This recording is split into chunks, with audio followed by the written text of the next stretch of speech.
Welcome to the ISB show. I'm your host Sahil here with Rahi and Roy. Another day of Asian World Cup qualifiers are in the books. We're about to cover all the action from all the groups, and let's get into it, boys. Roy has emerged. I wonder why Roy emerged. There he is.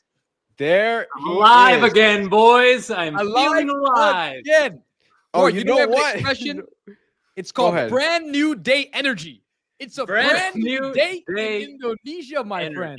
Oh my God. I've risen from the dead after that Australia. God, what a nightmare of a game that was.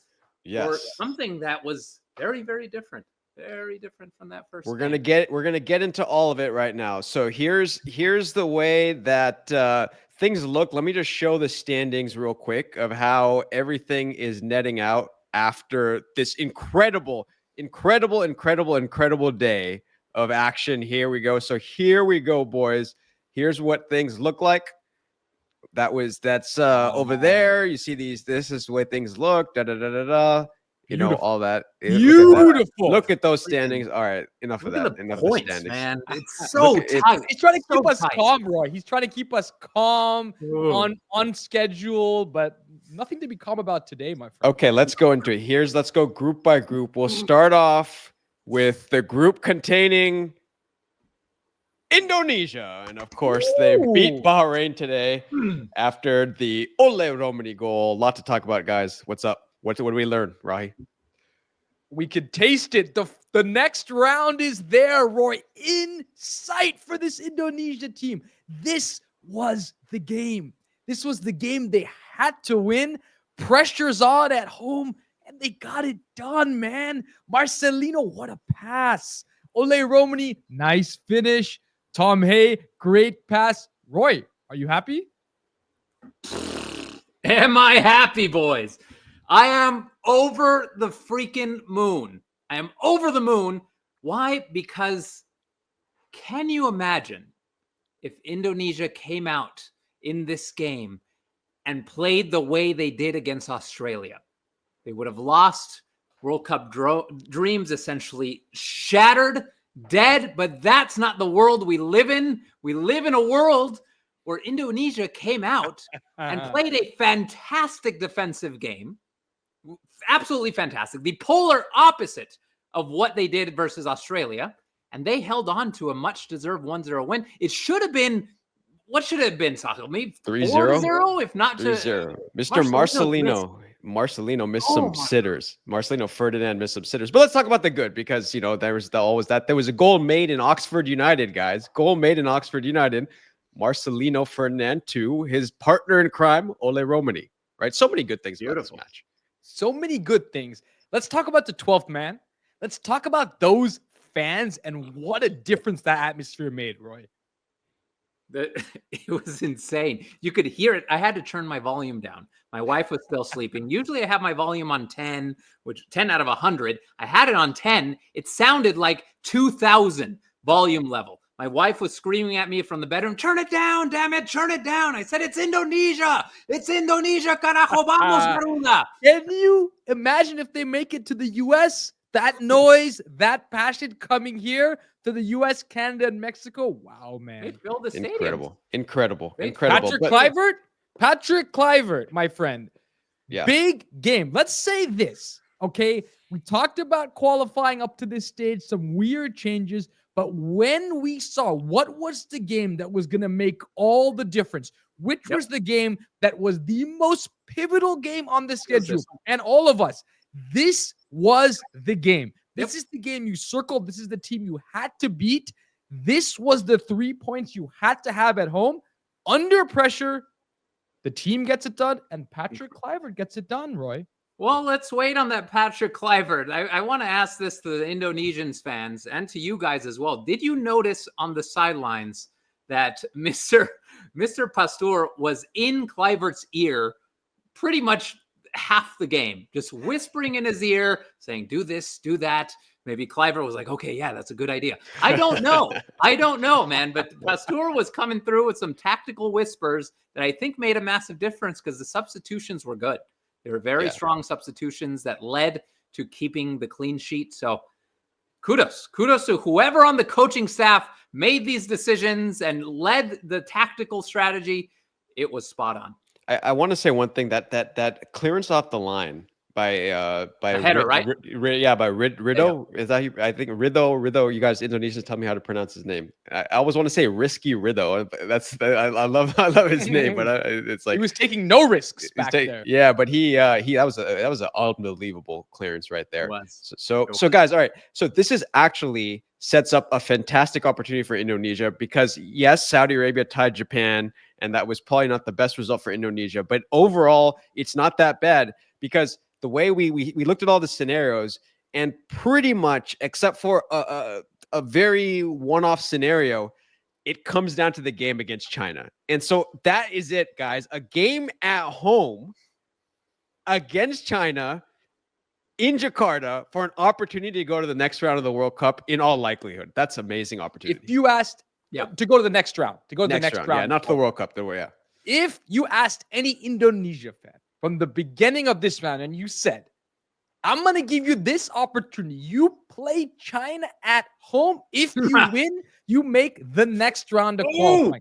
Every single one of them, I believe, would have signed up, said, I am ready. I'll take that all day.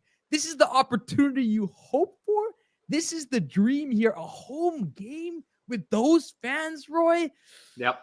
I agree, but let's keep... You can't bet against them, man. You can't, but you also can't get overconfident. I feel with games like these, there's an assumption that Indonesia should walk past China, should just get it done. What happened last time Indonesia and China played? Keep that in mind. I hope the coach keeps it in mind. I hope Pastor keeps it in mind. And I hope all of the players keep in mind. So this isn't a game where they're coming in as the no-brainer winners, but they're coming in for redemption. They're coming in for revenge. They're coming in to bring themselves up after a bad last game against China. So I hope that's the mentality. That's what it's going to take. We cannot go into this game thinking, oh, we got this. Yes, this is the dream match. I hope that's not the thought process. I agree with you, Rocky, but I hope that's not the thought process. Yeah.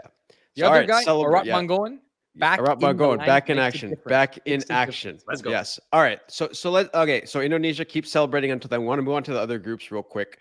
So Jordan, Korea, we talked about this being a draw. Roy and you and I both said it's going to be a draw. And it turned out to be a draw. And South Korea continues to disappoint. This is a game they dominated, just like we talked about last time, allowed a goal, and then here they are again. Same story. Yeah, disappointing performance from South Korea once again. But they're going to qualify for the World Cup, Roy. And once they do, they have some time to figure it out. And we've seen time and time again teams that struggle in qualifiers, struggle to make it. And then when that Summer World Cup rolls around, they find a way to elevate and have an incredible World Cup. There's many examples. Morocco, Croatia in the past. There's been numerous teams. So don't sleep on Korea, but this is disappointing. Hugely disappointing. That's 3 games in a row for South Korea where they come away with an extremely disappointing 1-1 tie. It hurts me to watch. I love South Korea. I love the coach. I love some of the players on this team. They're always a team that in the back of my mind, I want to win. And they're just not playing in a way that's attractive or fun to watch. It's almost boring, and it's confusing because of the talent they have. It reminds me a little bit about the United States of America, my friend. Yeah, don't bring that. All right, I'm cutting off. Don't bring up that. I'm going to tell you part of the problem. Look at Sakil. Look how offended Sakil is. We're moving on. One thing I want to say about Iraq. Iraq is a team that basically also on the day, right? Like they came up, they had a huge opportunity thanks to this draw against South Korea. We have some Iraqi fans out there.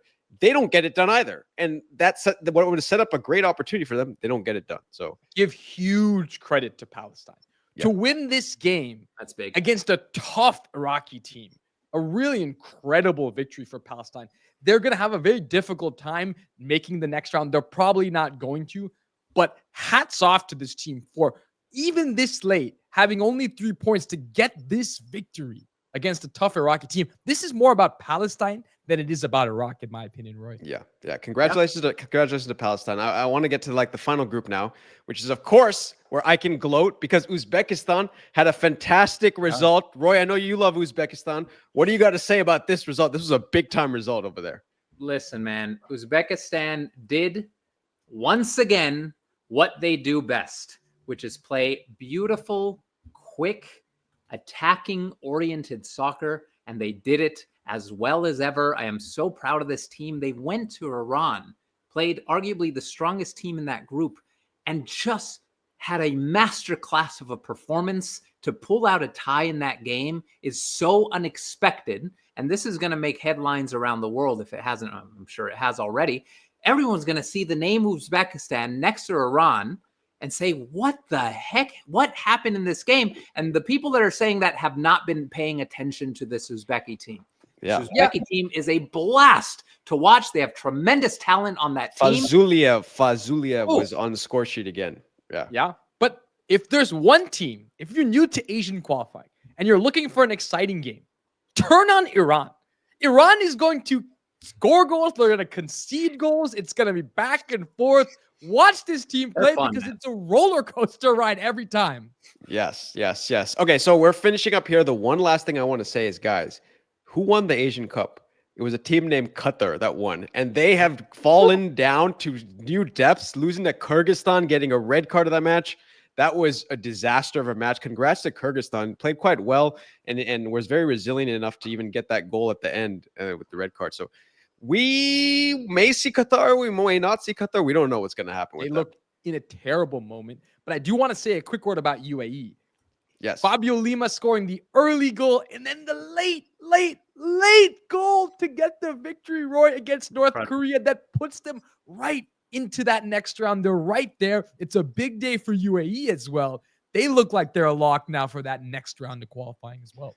It looks like they had to win this game because Qatar, they were even on points, and this beautiful, an absolutely stunning victory. And I agree, Rocky. I think this is close to a lock to the next round. Yeah, and it's not every day that you talk about these matchups. You say, "Oh, North Korea, we can beat them," but sometimes it takes effort, it takes resilience. All right, so closing shop. It is a lock to the next round. Sorry. Yeah.